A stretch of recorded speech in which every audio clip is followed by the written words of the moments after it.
with the puck. Checked on the boards by O'Reilly. This is Peter McNabb with a wrist shot that went high. John Marquardt goes to the puck, shoveled it in front. McNabb and Shepard go after it. McNabb reaching in after it. It came loose.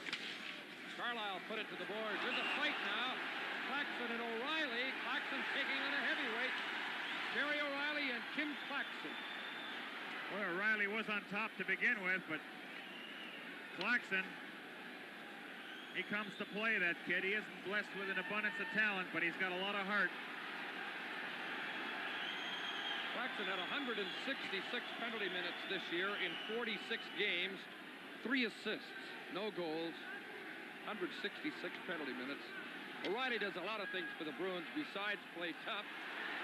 Looks like he's trying to jab at Claxon with his stick there, and McNabb wants to stop him from doing that. Make sure he doesn't lose his temper completely here and do something that'll cost him a suspension. John D'Amico talking to Claxon. John's been around. He knows how to handle these situations. O'Reilly's still a little heated out there. Marquardt wants to cool him off. It hasn't been a rough game, but Claxon has been involved anytime there's been any rough play. Well, he wants a piece of O'Reilly. He's motioning him to come over, and now he's after Jonathan.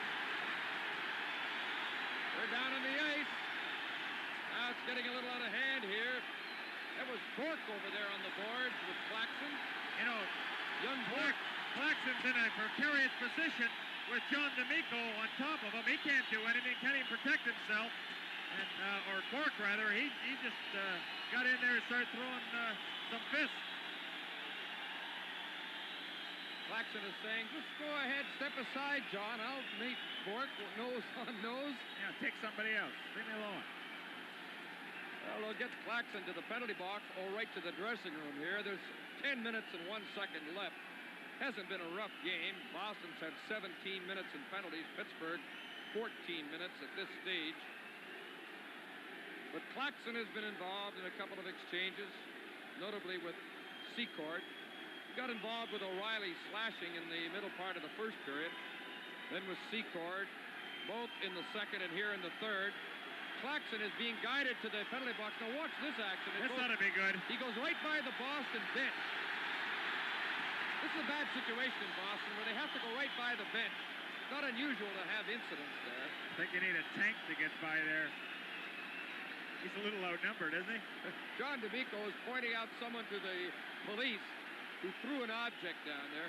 Here we got another one going. Yeah, at the penalty box.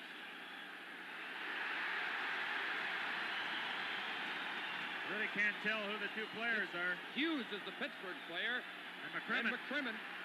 Hughes, I don't think, is known that much as a scrapper, but Brad McCrimmon, a tough young defenseman.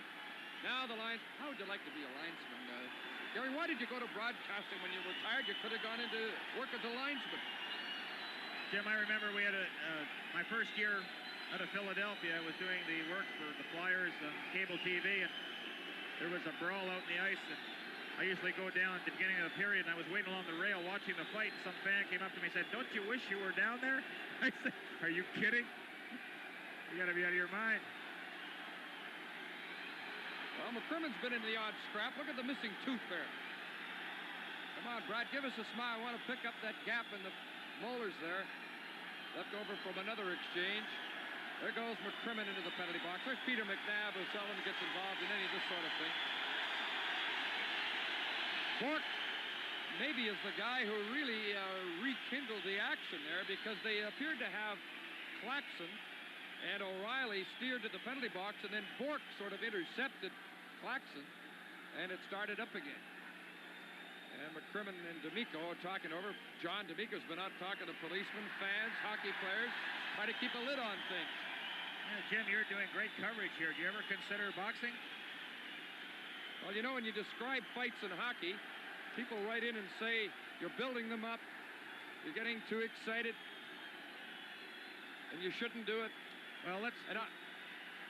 And others will say that the only time that people stand and cheer as you look at a Penguin on the ice is that when a goal is scored and where there's a fight going on. A lot of the fans standing and cheering are those that say, aren't those fights awful? Well, I haven't seen many players get hurt during a fight. Well, Gary Cheevers is going to take a little break here. Stanley Cup 80 will continue in a moment.